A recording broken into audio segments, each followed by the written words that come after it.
Joining us from Minneapolis, NBC News political reporter Shaquille Brewster. Shaq, good to see you this morning. What are you seeing on the ground? We've seen the pictures overnight of that 3rd precinct burning.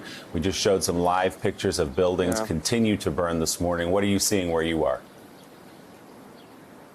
Let's just start with the fact that it was another day of largely peaceful protests that then turned into those clashes. And last night we just saw open rioting here on the streets of Minneapolis. For full disclosure, our team planned to be right there at the 3rd police precinct where that fire happened. But when we pulled up this morning, it was still a very active scene. There were still several buildings fully engulfed in flames. There were still a lot of people shooting off fireworks at different points in time.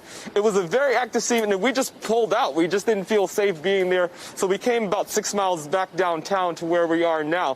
What we do know is that the mayor, he spoke overnight, just a couple of hours ago. When you look at the time, it was around 2 a.m., and we heard from the mayor, who had tough words for the protesters, but he also responded to what you guys were talking about, that tweet from the president.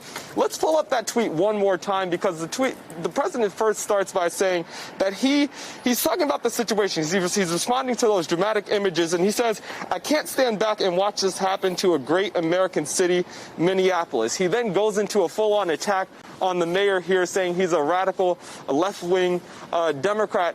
And then he goes into the second tweet. And it's the second tweet that we have to note that Twitter even kind of puts up a warning before you can even see it. You have to approve or acknowledge that it's a tweet that's sensitive before you can even view it when you're on the app.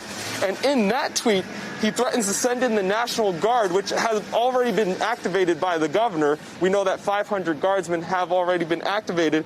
And he writes, "These thugs are dishonoring the memory of George Floyd, and I won't let that happen." He says he had a conversation with Governor Tim Walz, and then adds, "Any difficulty, and we will assume control. When the looting starts, the shooting starts." He says, "But when the looting starts, the shooting starts." That's a line that, of course, has a lot of significance, even when put in a historical context. Mayor Frey responded to that in his press conference a little bit earlier this morning. Listen to what the mayor said. Weakness is refusing to take responsibility for your own actions. Weakness is pointing your finger at somebody else during a time of crisis. Donald Trump knows nothing about the strength of Minneapolis. We are strong as hell. Is this a difficult time period? Yes, but you better be damn sure that we're going to get through this.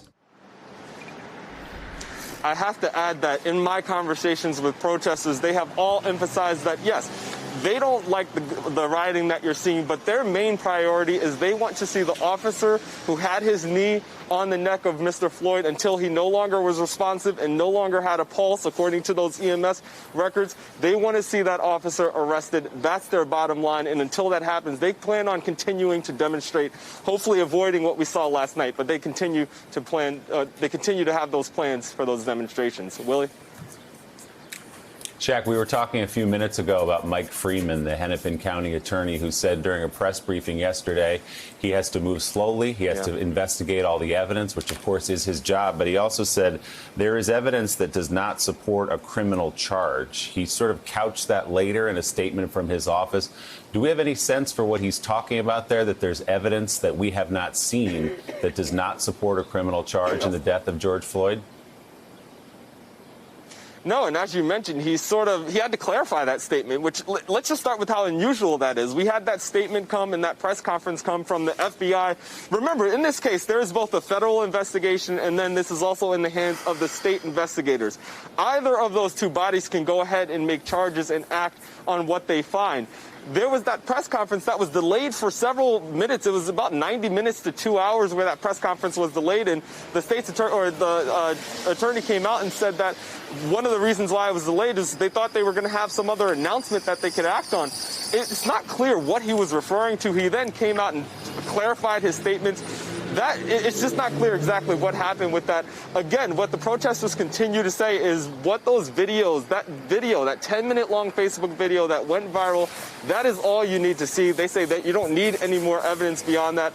That should be enough to arrest the officers, and that's the message that they continue to say in my conversations with them. Joe? All right, Shaquille Brewster, thank you so much, and please be safe in Minneapolis. We greatly appreciate your reporting. Thanks for checking out MSNBC on YouTube, and make sure you subscribe to stay up to date on the day's biggest stories. And you can click on any of the videos around us to watch more from Morning Joe and MSNBC. Thanks so much for watching.